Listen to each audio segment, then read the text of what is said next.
I'm Michael Kasparian, President of the Falmouth Chamber of Commerce, and I'd like to welcome you today to our Business Education Series. This is the second to the last session we're having this year. We started in January, and we're very excited about today's program. As most of you know, you've been here for other occasions as well. We've really tried to mix up what we've presented, kind of get away from the traditional business topics. And the topic that's being presented today is really very important. We're pleased that this program has been made possible by the generous support of Cape Cod Healthcare and Coastal Community Capital, our two sponsors for the Business Education Series. And today's program was coordinated by Jill Talladay, who is the founder of CARE for the Cape and Islands. And we're going to be talking about cultural heritage and how it can impact business.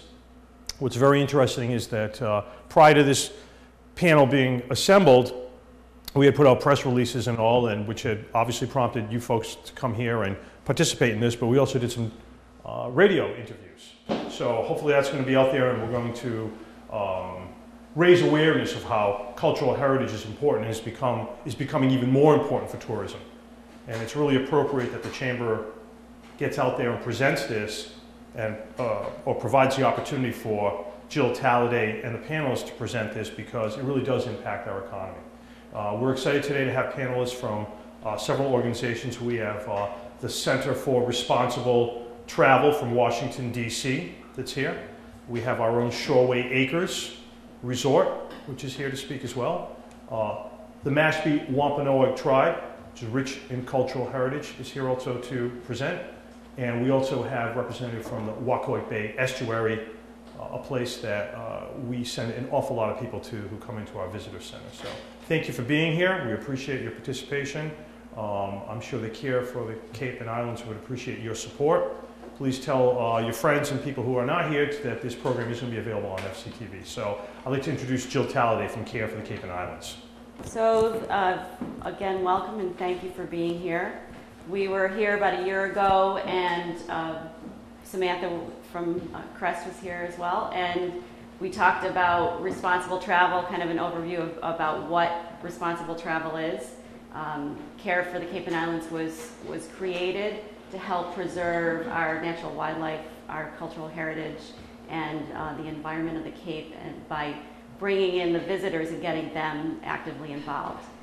So in each year we support specific projects. We do a request for proposal. Last year's projects were based more on the environment, and this year we had several applicants that were connected to cultural heritage, and so we thought when we were talking about putting a workshop together that it would make sense to focus on cultural heritage and how it benefits the community, and how it also directly benefits the businesses that participate, as far as bringing in visitors who often spend more money than others because they're well educated and also have those resources. So also on Friday, I just want to mention that we have our Care for the Cape Day, our second Care for the Cape Day. We're invited to the Wacoit Bay Reserve for a half day. We're going to be doing some volunteer work, getting the place ready for the season, and so we're excited about being there and helping to work on this great attraction. I think what I'll do is I'll introduce the panel, and then I'll turn it over to them and let them go from there. Samantha is our representative from the Center for Responsible Travel. She's originally from Missouri, and from a town that has a huge population of 100.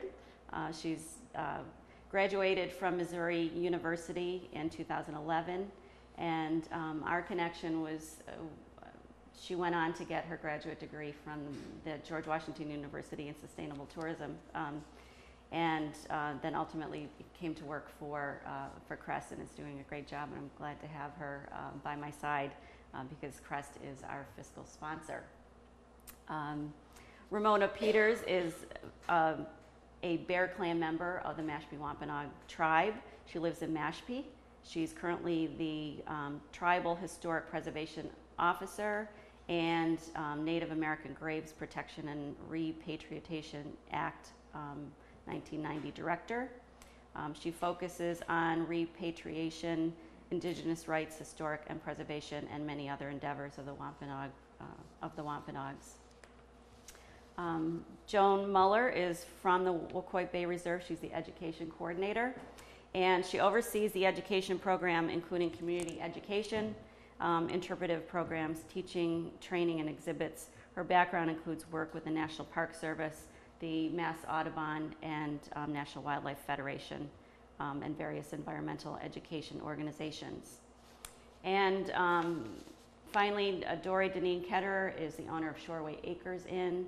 Many of you, I'm sure, know her well, and they also own Green Harbor Waterfront Lodging, and the Captain Obadiah Pierce Place in Falmouth. She was born and raised here. Our connection is she worked in Buffalo, New York, where I grew up, and has family and friends there. She's a graduate of the Sacred Heart High School in Kingston, Massachusetts, and she earned her travel and tourism degree at Endicott College in Beverly. She's on the board of directors of the Falmouth and Cape Cod Chambers and for New England Inns and Resort Associations. And each one of them have many other wonderful things and experience, but I think I don't want to take any more time, and I'd like to invite Samantha up to start the program. Okay, I think I'm connected here.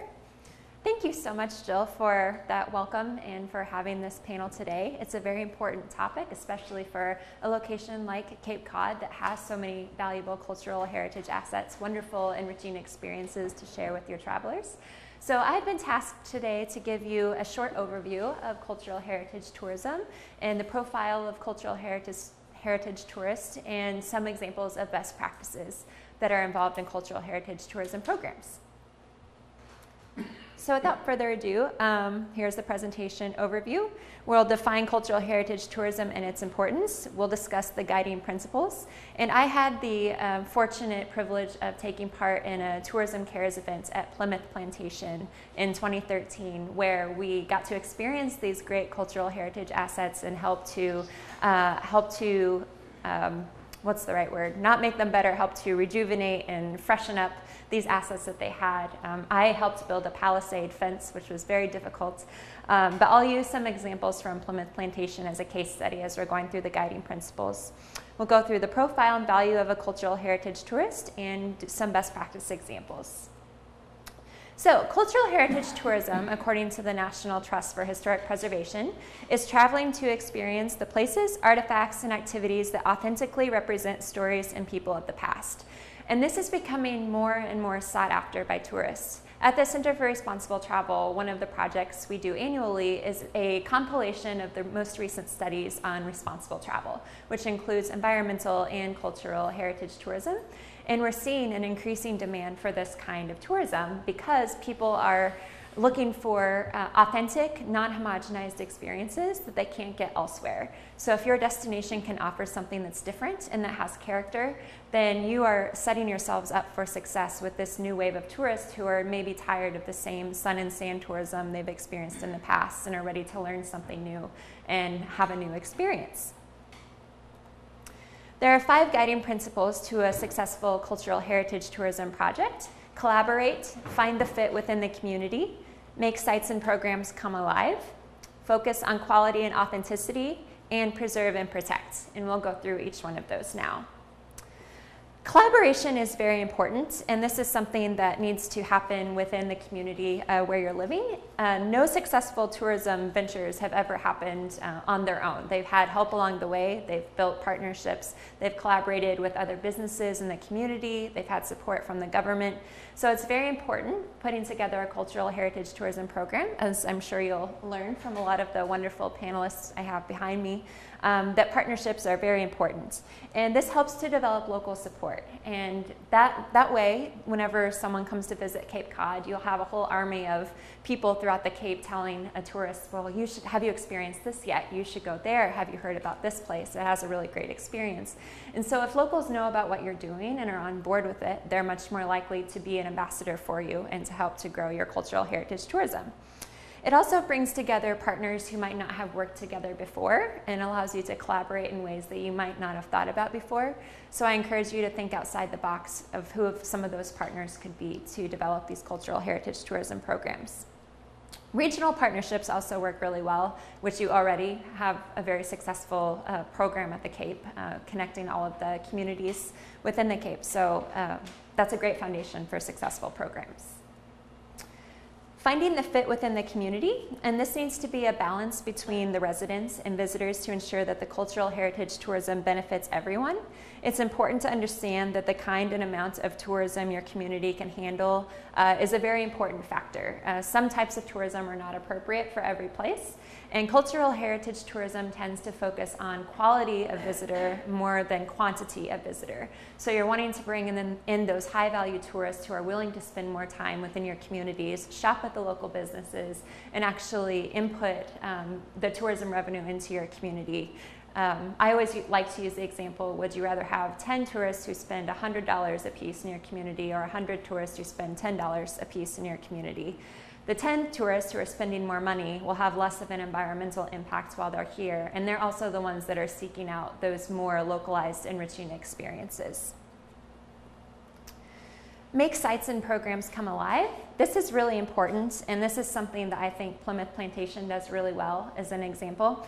Whenever you go to Plymouth Plantation, you can get on the Mayflower 2. You can pretend like you're helping with the oars on the boat. You can actually help build a palisade if that's what you are deciding to do with your tourism time whenever you visit a place like this. So they really get the visitors involved and have them learn, not through necessarily telling, but through actually interacting with them and allowing them to have these experiences. And that's really important for children when they're traveling. There are some statistics that you remember 10% of what you hear, 30% of what you read, 50% of what you see, and 90% of what you do. So if you can have a child actually dress up and experience maybe making a meal, a Wampanoag meal, that's something that they'll take with them and remember much more than reading a sign or having a tour guide just tell them names and places. So the more enriching experience they can have, the more impact it will have throughout their life, which makes them better and also allows them to be an ambassador for you too. And as an adult, I can attest that having those experiences are still fun and help me to remember the experience long down the road if I actually engaged while there. Focus on quality and authenticity. This is very important, very critical components. The true story is the one that cultural heritage tourists want to hear. And many places think that their stories are mundane and that no one would be interested in learning about this boring aspect of their history, but that's not true. Tourists find the mundane, what we would perceive of it, very interesting, and they want to learn about how other people live. They want to learn about the history of the place, and they want to be able to feel like they're going away from the place with a better understanding of the people who have created it and who have lived there. This is another way that Plymouth Plantation has done a really great job. They have the Wampanoag home site, and the Wampanoag people are part of this program, but they're not role-playing. They're not pretending like they're in another time. They're actually sharing with you about how their lives are today, and they're sharing the traditions. And this is really important because it allows them to keep these traditions alive in a way that they might not be able to otherwise. It provides incentive for others to learn about what they're doing and really helps them to keep their culture and heritage prominent and allows them to share. Preserve and protect is very important. So cultural heritage resources can be cultural, historic, or natural resources, and they're very valuable and often irreplaceable. So the tourism industry is growing very quickly. In 2012, we hit 1 billion international tourists worldwide for the first time. And by 2030, it's projected to be 1.8 billion international tourists. Our world is not getting any bigger, so places have to learn how to absorb these tourists in a way that doesn't fundamentally change them from what they have, from the special things that they have.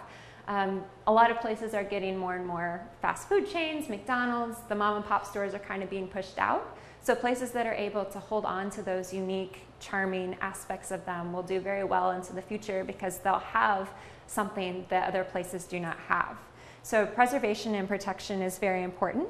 And again, this allows a community to maintain and celebrate tradition. So by protecting the buildings, landscape, or special places and qualities that attract the visitor, you safeguard the future.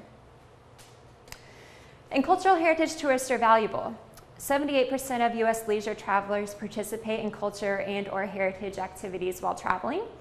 They spend more money, an average of $994 per trip versus $611 per trip of your average tourist who isn't doing cultural heritage tourist activities. They take more trips, 5.01 leisure trips in the past 12 months versus 3.98 in the past 12 months for a non-cultural heritage tourist. They travel further. They know what types of experiences they want to have, so they're willing to go to get those experiences. They're more likely to stay in a hotel or a bed and breakfast rather than to be a day tripper.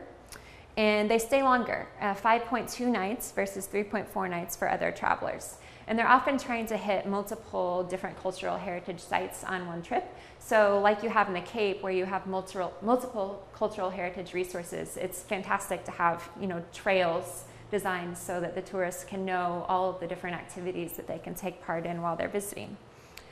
And they also spend more on arts. The non-local arts audiences spend twice as much as local arts audiences, and that's from Americans for the Arts. So if you can find out how to engage them in the arts festivals you're having, engage them in the programming that's taking place, they want to do that, and they're seeking those experiences. And often cultural heritage tourists plan a trip specifically around an event or a festival that they can take part in while they're there. So some events that may be geared towards the local community, you should still try to promote for tourists to know that are happening because they'll go and they'll participate. Some quick trends and statistics. These come from our Responsible Travel Trends and Statistics publication that Crest does every year, and I pulled out a couple to share with you today. A significant number of international travelers seek out nature and culture-based experiences, such as visiting historic sites. And this is international travelers. 40% of overseas travelers seek out these historic sites. Cultural sites are 23% and national parks 20%. And a 2013 Travel Guard survey of travel agents found that 38% reported that the ecotourism activity most popular with their clients is visiting historical sites, followed by animal-related activities such as wildlife safaris and bird watching. And it's growing. Jonathan Tortolo is my mentor. He's from National Geographic and is the geotourism editor of National Geographic Traveler. And he's worked all over the world on the concept of sense of place. Sense of place is a very valuable tool right now. It's how you can actually identify where you are. If you take a snapshot of the main street, can you tell that this is Falmouth? Can you tell that this is a historic town that has so much charm? Or do you have no idea where it is? Does it still have character? And so sense of place is really about keeping what's special and unique about the location. And he says in a growing number of destinations, the business leaders, citizens, and government authorities are realizing that safeguarding their distinctive sense of place, cultural assets, natural habitats, historic features, scenic appeal are essential for reaping the benefits of responsible tourism and is a trend to encourage. And this is from Code Green, Experience of a Lifetime, that tourism, when done right, can be a powerful tool for conserving wilderness and heritage areas. And it provides businesses and in governments with incentive to keep these special things alive because people are willing to pay for them. So one best practice example is from Chicago neighborhood tours, and they thrive on focus on authenticity. And if I can find my card here. So this is a program of 19 small communities within Chicago, and they employ more than 50 community members as site guides. And this program is really to showcase the different cultures that are represented within the Chicago communities. And the locals are really taking this on and wanting to participate and learn about their city. And 83% of participants live in or near Chicago who take these heritage tours. But the guides tell juicy little stories about their neighborhoods that have been handed down through families. And many gift shops offer authentic handcrafted items. And they're always incorporating authentic elements of cultural or heritage food within the tours that they have too.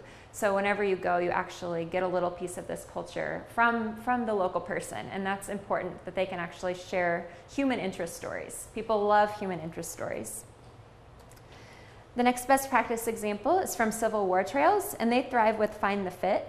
This is a coherent, centrally managed statewide program in Virginia, and they tell the story of the Civil War to visitors. The trails include over 1,000 sites, And 908 of those 1,000 have been interpreted for the first time because of this program.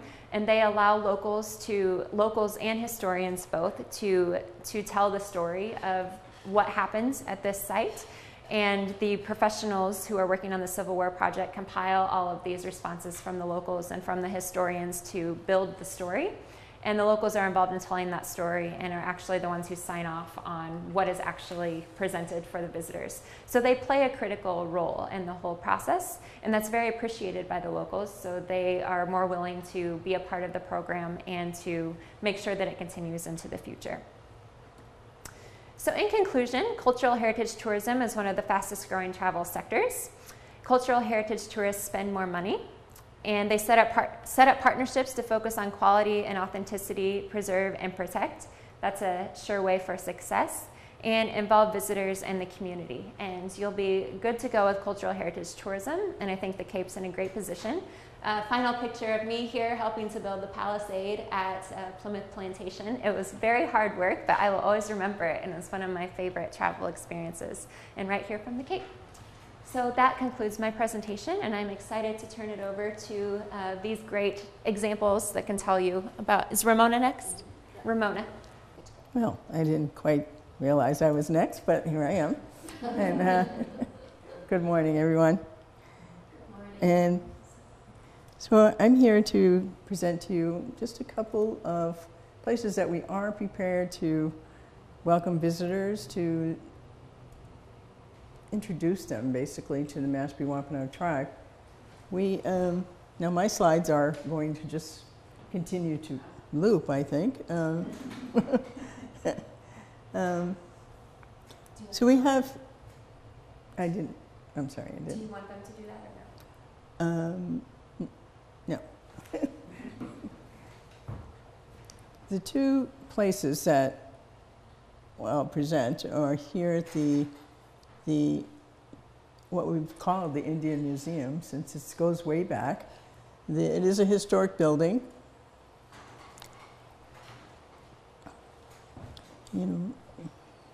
So I'll just touch to, okay. Oh, okay. So the building was transformed into a museum in the late 60s. And since then, we've renovated it a couple of times. It is open now.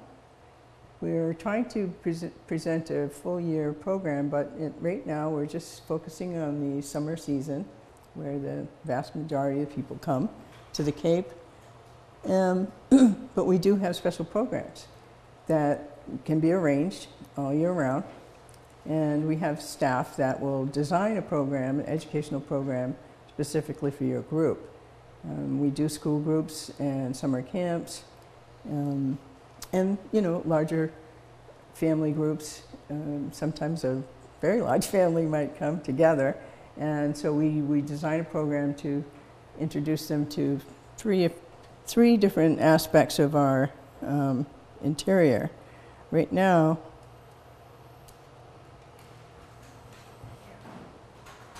this one. Okay.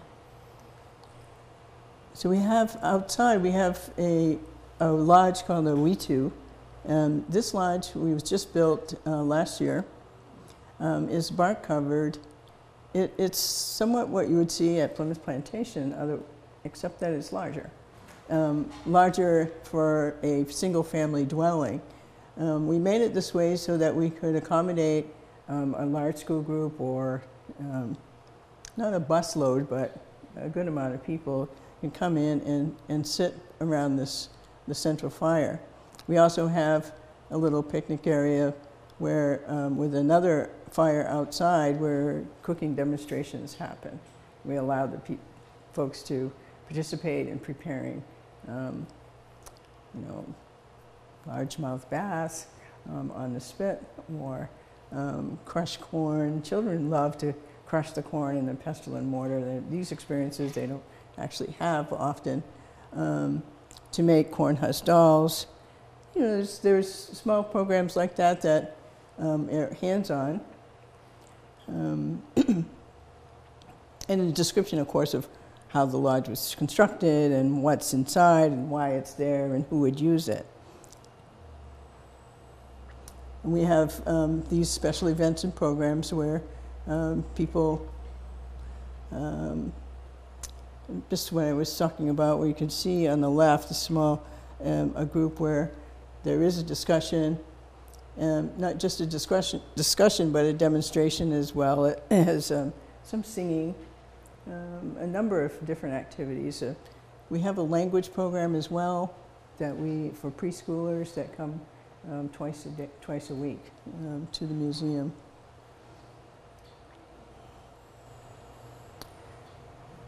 Just an example of the cornhusk dolls, working with leather, singing. And we have evening programs as well. A lot of people don't go outside or in the woods at night. We're trying to have a program so that people can be inside the We Too in the evening, see what that experience is. Essentially, inside is like being in the womb. And so being inside at night where it's very warm, there's a fire, central fire, it's to feel the environment of what another cultural group actually experiences regularly. That's an experience we wanted to offer. And Plymouth Plantation, I think, does 1 or 2 a year. But it is a special group, and it can be arranged. Inside we have, of course, a collection of artifacts, some pottery. There was an archaeological dig done on the site because it is beyond a historic. I guess it's the archaeology revealed items that dated back to probably 1640. So it goes from roughly from there where someone was actually living there, not in the building itself, but on that property. So what we've done is, and this is what helps connect us to other locations on the Cape that deal with whaling. People don't realize that the Mashpee Wampanoag participated in the whaling industry and traveled the world. And what we've done is we've listed over 400 members of our tribe and where they went, what ship they were on, some of the amazing adventures that they had, whether they were participating in a Hawaiian War, or they were captured by pirates in Santiago, Chile, or they were left in New Zealand, or the shipwreck. There's all sorts of adventures that happen. And so what we have there is like an audio. While you're touring that part of the museum, you'll be able to see some of our earliest times of whaling, from moving from machoons or canoes to shore whaling, and then to on the bigger ships and adventuring around the world. And so this is one exhibit that we installed, and without realizing that very few people knew that we did this. And so it was supposed to be a temporary exhibit, but it's turned into more of a permanent one. And so we have guest lecturers come to the museum that are experts on this whole concept in that era of time, especially for Nantucket and the Cape. We're very, very involved in it. We also have our leadership exhibit that we installed the end of last season to highlight some of our leaders of contemporary. They're fairly contemporary. The earliest one is 1918. Our traditional government had to be reformed. In our history, we did have a war in 1675, and since then, our nation was just sort of dismantled. Our government was dismantled. So it was revived, and it was revived, well, you'll see the top picture, you can't really make it out, but on the bottom, Mr. Perry I actually got to meet him as a big little child myself, but this fellow, it was his cause to revive our traditional government. And so the pictures and the names, the medicine men, the nation leaders, the local medicine men and chiefs, as we're calling them today, but the sachems and sagamores, these people have contributed a tremendous amount to our continuation as a people. So the museum is, those are the three major elements of the museum to date. We're right on Route 130 in Mashpee, across the street from the herring run.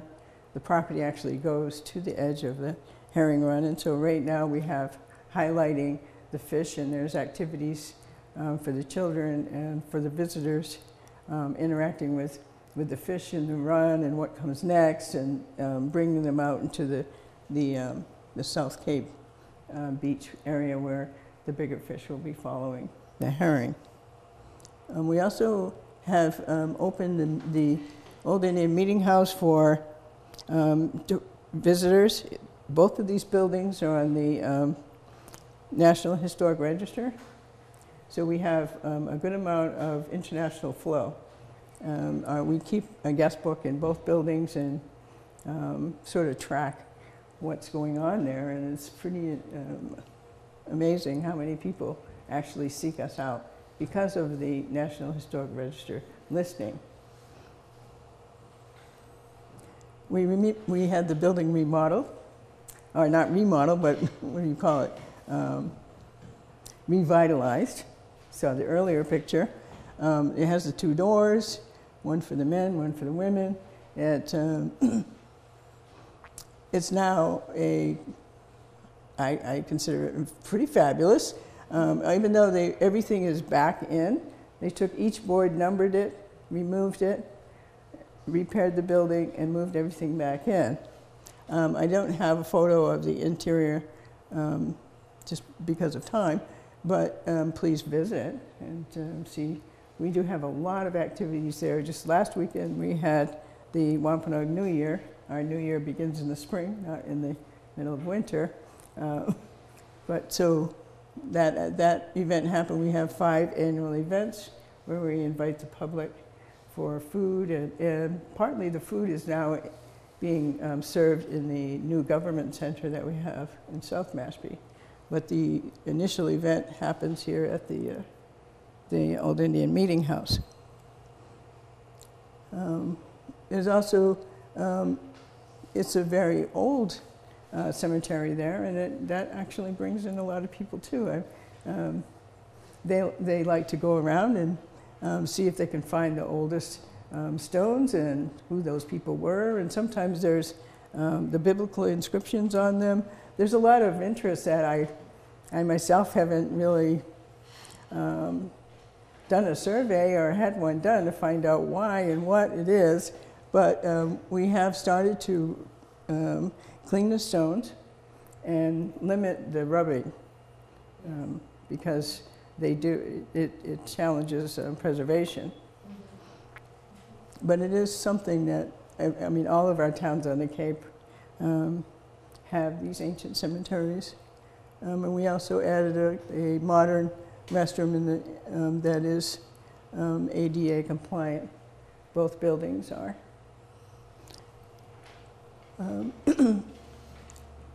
We also have the powwow every year.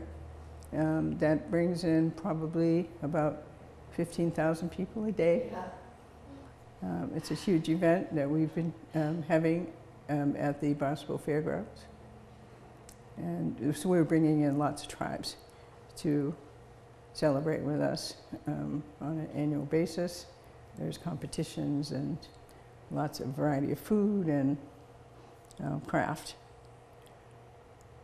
Mashpee is also unique in the fact that it has, I think it's about 43% of land that's in conservation. So there are lots of walking trails, and lots of them are along freshwater lakes and ponds, and of course the South Cape Beach, which will bring in our next speaker, who is also a neighbor to Mashpee and Waquai. Thank you.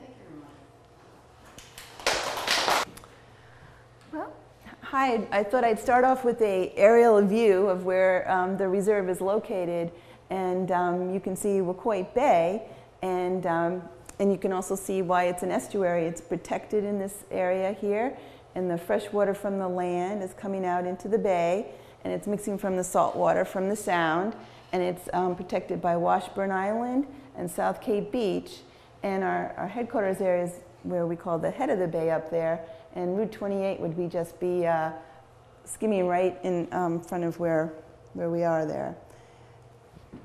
And we are a federal-state partnership, so we are actually part of the National Ocean Research Reserve System, which is a national system, 28 reserves around the country, and that is under NOAA, the National Oceanic and Atmospheric Administration. The idea behind that is that we do research on these estuaries, and we get that information out to all sorts of audiences. But we're also part of the state park system in Massachusetts, so we have the duo mission of both. So we are doing research on the bay, especially on water quality and climate change. We have education for students, teachers, community members, and training for coastal decision makers. And then we're also trying to be good stewards of the land, managing it, and also trying to acquire more open space. Here you can see where we're located. The headquarters is right on Route 28 and Washburn Island, where we have overnight camping there, and then South Cape Beach, which is a great recreational beach and for fishing and all. But I'm going to zero in for the cultural aspect of this and try and get you to swim on in. Many of you may have seen our sign on Route 28, and we're hoping that, just like this school of fish, that you'll come right on in and see what we have to offer. We actually are, even though we're a research reserve, our headquarters is located in this 1890s old estate. So it's a beautiful Victorian building, shingle-style building. And if you just want to come in and relax, we've got some Adirondack chairs, and you can enjoy the view right to the bay, which is right there in our backyard. But they're stuck. Okay. But the beautiful view out the front there from those chairs. But we also have a lot of more active things that you can do. And especially if you have kids, we have this giant horseshoe crab. No, it's not a real horseshoe crab. And we have two ospreys. This osprey has actually taken up on top of our building in the chimney. But anyway, it's a good for wildlife viewing.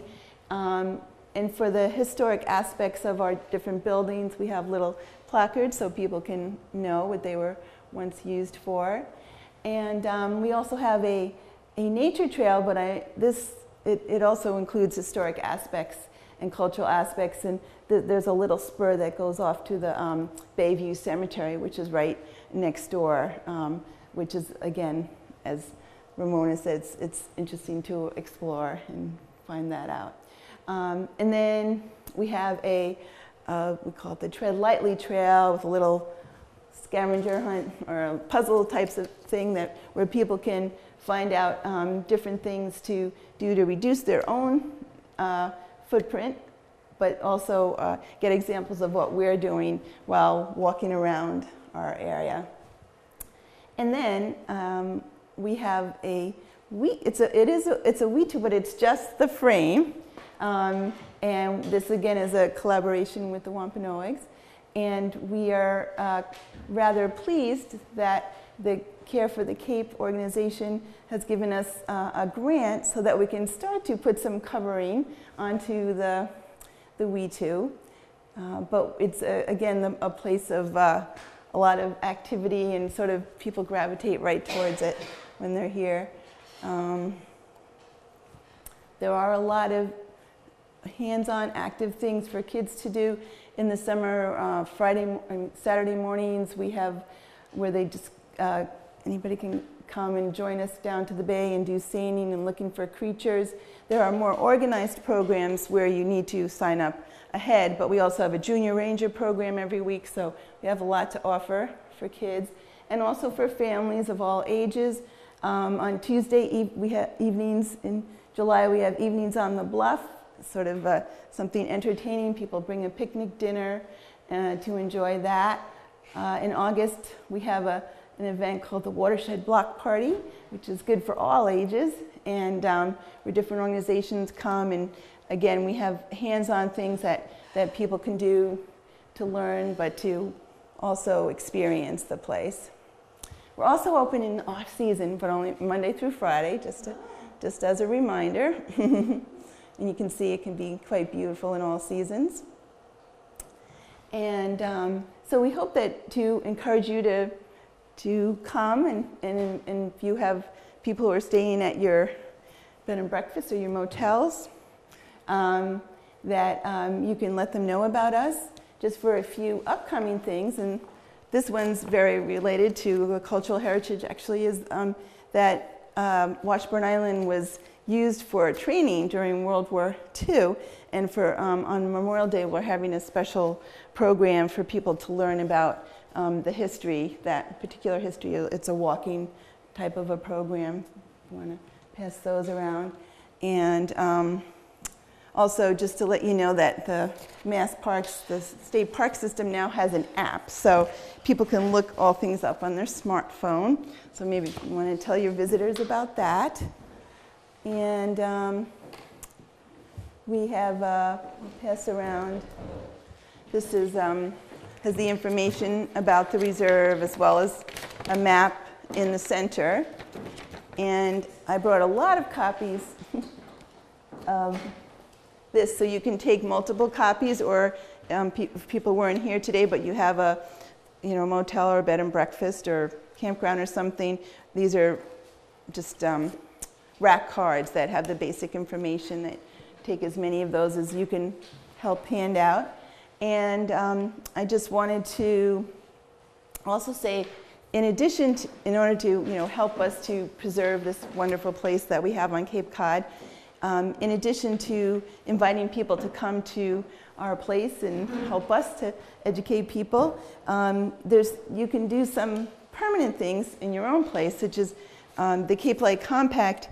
You can get a free energy audit, and you can implement, have a really efficient, energy efficient place, and that will be helping our environment. But also, you can get, it's like I think up to 80%. That they'll help to pay for energy improvements. And also you can choose to have if you have a lawn, to have a Falmouth friendly or Cape friendly lawn that doesn't use a lot of fertilizers, or at least uses organic or slow release fertilizers. Information about that. Or you can just have a nice, we call them Capescapes, or so instead of, again, using a lot of fertilizer, which might pollute and kind of degrade the water quality of our area, you can help to be a good example for other people as well.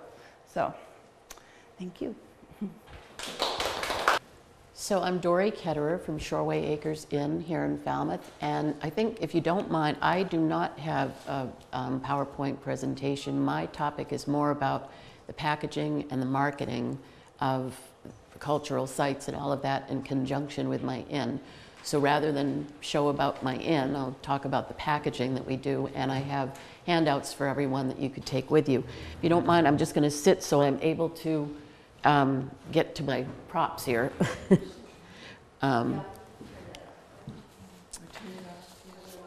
So with these sites that have just been described, I guess the question would be, why is it that all of a sudden cultural and heritage tourism is such a hot topic? Because people have been coming to Massachusetts and Cape Cod and many areas for years to look at our cultural sites, visit our cultural sites. I think what's happened is that more and more we're starting to discover what motivates these folks, what makes them tick and why they want to be there and what their travel habits are. So looking at the Mass Cultural Council statistics and all of that, I won't repeat a lot of them because Samantha had already given them to us, but it is a force to be reckoned with. We are really moving in a, this is what everyone seems to be wanting. And generally speaking, the leisure travel market has always been, or experience I should say, has been typically an escape from one's everyday life. It's temporary, and it doesn't, the visitor doesn't always want to escape their way of life at home though. Okay, that's been the typical experience, and frequently that requires that the destination has to adapt itself to the visitor, which by providing services and facilities that have little resemblance to the community. And this often changes the culture of the destination and the very thing that attracted the visitor in the first place. And then the result is that the visitor does not, over time, end up with an authentic experience. They have the more sanitized, or what I call the Disneyized version of the place. So how I see cultural heritage tourism is it's a different type of tourism. It seeks to promote a different type of travel. And it's a type of travel that it's a means of self-development, a way to broaden one's mind, experience a different culture, return home enriched in some way. And the more interactions there are with the visitor and the locals, the more likely, and the focus being on our natural resources and some of the appreciation of our way of life, the destination, the more likely that the unique cultures, whether it's ours or anyone else's, will be preserved. And the more that travel will become an enriching and enduring experience. And I think that's what maybe the soul of this is about. There's a major side benefit in that the more people get to know each other and exchange ideas and cultures and all of that, it actually helps to promote peace in the world. It's just a little side benefit that we have. So I attend a number of travel trade shows that involve every year that I have the opportunity to speak with motor coach, tour operators, travel agents, travel writers, tour operators who create travel programs, brochures, and websites all over the world. I just attended the Discover New England Summit in Portland, Maine, and there were 80+ tour operators there who were international, and they were all coming to learn about what our dining options were, our lodging options were, attractions, the destination itself. The common thread with every one of them was about they wanted an authentic cultural experience for their clients. And Jill, you'll appreciate this. These publications are examples. They have heritage and history group tours, culinary tours. And this so happens that this is produced by Group Tour magazine, which happens to be where Jill had her career many years ago, and student travel. So in here are all different locations everywhere that are promoting some form of cultural heritage tourism. And even the culinary, even though they call it culinary, it is heritage or cultural in many, many ways, as evidenced by some of the, cooking and opportunities that there are with that. Some of the experiences, examples of what they're looking for, I took this from my notes that I had for all of the different tour operators. They want meet the locals' experiences. Fishermen, local artists, artisans, farmers, indigenous people. They want authentic culinary experiences. They want to help prepare meals. They want farm-to-table experiences, wine dinners. They want to dine in someone's home, meet the area's best bartenders, pub crawls with the locals. At the conference in Portland, they organized a pub crawl, the DNE Summit did, and the UK and German tour operators raved about that one. Walking tours of neighborhoods with a local who has stories to tell, walking food tasting tours, scientific research, interaction with scientists at work, water-centered activities, whale watching with a naturalist on board, fishing excursions, helping to sail a schooner, ocean research, participation in conservation projects and cultural restoration, volunteer opportunities, this one was big, beach cleanup, seeding clam beds, restoring historic properties, repairing or building houses for good causes. And this is a particular interest to travel companies who are catering to youth between the ages of 18 and 20, and adventurous senior travelers who want to give something back to the destination. It's also of interest to multi-generational groups, grandparents traveling with their grandchildren. So all of these are part of the cultural heritage tourism. We have all of this here, so I was delighted to, following up with folks will not be difficult with all the resources that we have to offer. So what my hotel does, or our hotel properties, our cultural heritage packages are customized for groups or for companies who create itineraries for individual travelers. And an example of one of these is, for individual travelers is there's a Western New York company that sells high quality windows and doors, and they asked us to create a package for them that would give them a thank you, that they'd use as a thank you gift to people who purchased a certain number of windows or doors from them. And they definitely wanted something that was going to be geared more towards the, geared towards cultural and heritage tourism. And I'm looking for my little, to see what actually was included with that package. Well, basically what the package includes is 5 nights stay at our hotel with breakfast. It includes a choice of Highfield Hall, the museums on the green, possibility of Arts Dune tours. They're going over to Newport, Rhode Island for the mansions over there. So basically everything within an hour and a half driving distance of us. They valued it, they asked me to come up with one that was valued at over $1,800. They gave out one at first, but I understand we now have up to 10. So that's $18,000 that we're looking for, a package that we put together with everything that we already have, such as these ladies' organizations. So a few other examples of things that we're working on right now. We have group tour packages with Highfield Hall to include a meal, art exhibit, tour of the house, and music. Possibly a dinner show, a dinner and a show package that includes dinner at Highfield Hall, followed by a show at Highfield Theater next door. Highfield also has a unique art exhibit next summer. We have a group of Japanese artists who are coming. They're going to display their art prints for the whole summer, June through August, I believe. They have a connection with Woods Hole. The Falmouth Preservation Alliance has helped Highfield to compile information about this for promotional purposes. We have a lady in town, Jean Upton, who owns Unique New England by Jean Upton. She's been promoting this event. She was able to get materials brought to a trade show in Japan in March for this. She'll be taking this information with her to what is a trade show at the end of this month. So as a result, I have a block of rooms that will launch the event, and we're expecting to create visitor packages in conjunction with international tour operators. Packages with the Cape Cod Theater Project here in Falmouth, where the audience is able to participate in critiquing and helping to edit brand new plays, some of which are on their way to Broadway.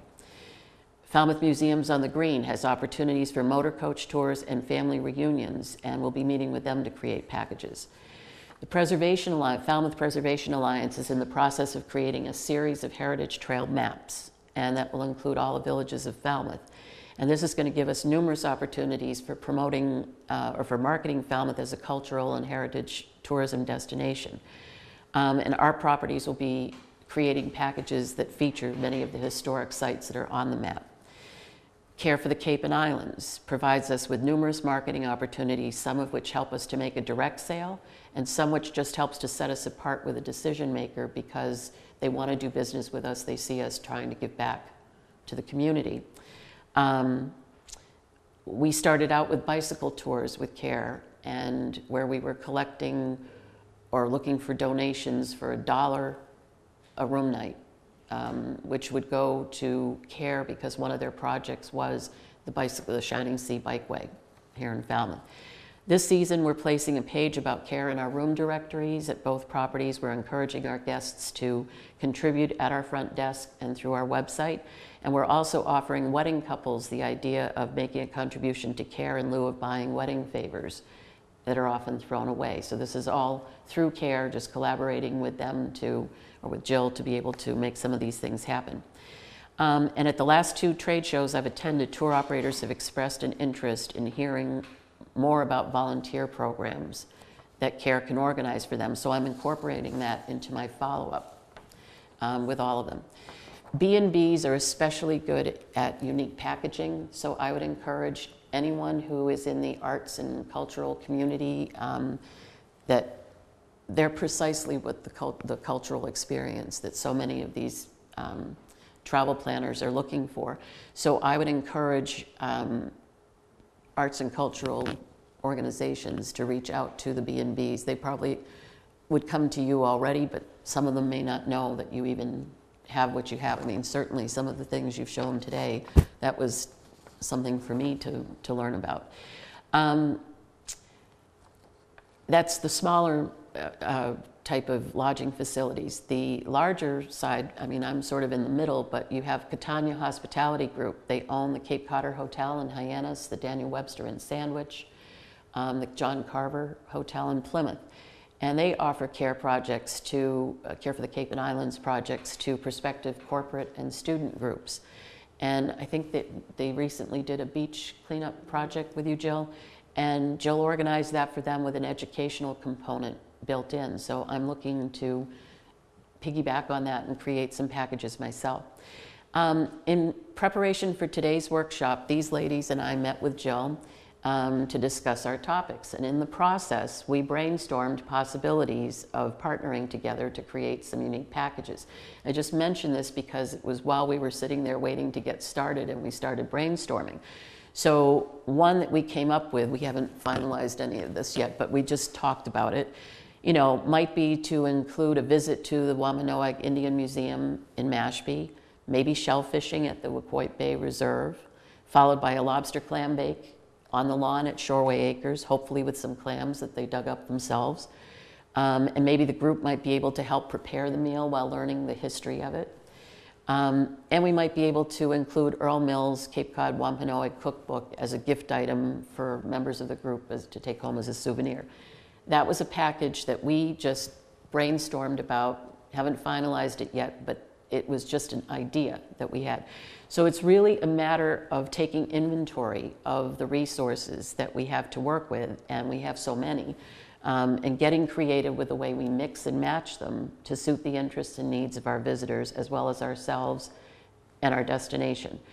So I'm hoping that we all put our imaginations together, you do for your businesses and your organizations, to help make Cape Cod and the islands a destination that is as renowned for our culture and our heritage as we are for our beaches.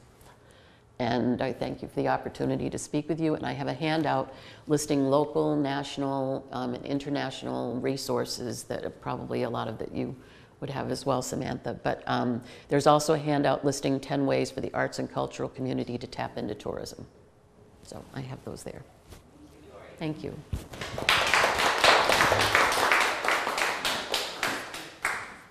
Take this back and just kind of do a wrap up here.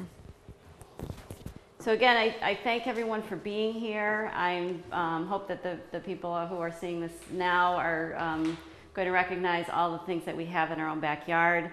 That's something that I discovered when we met at the Wampanoag Museum. What a treasure we have, and all the history that here is from our first residents. And I know that I plan to go back and learn more about that, what the history, and see all of the attractions that Ramona talked about. And then I live in the Mid-Cape, and I worked in Falmouth for years, and I would drive back and forth past the Wacoit Bay Reserve, and I thought, wow, doesn't that look beautiful? and actually set foot on it. So I think there are probably many of us who have done that with so many things here.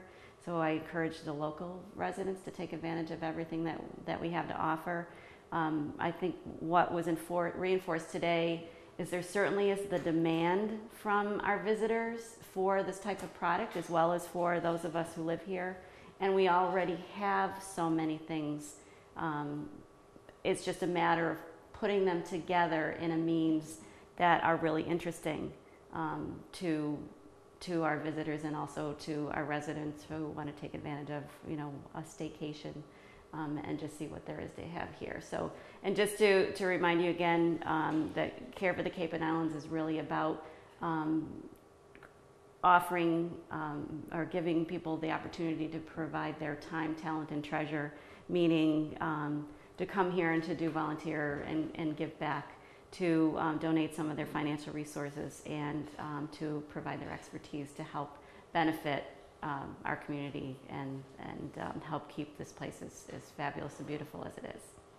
So thank you, and if anyone has any questions, that you're welcome to ask them.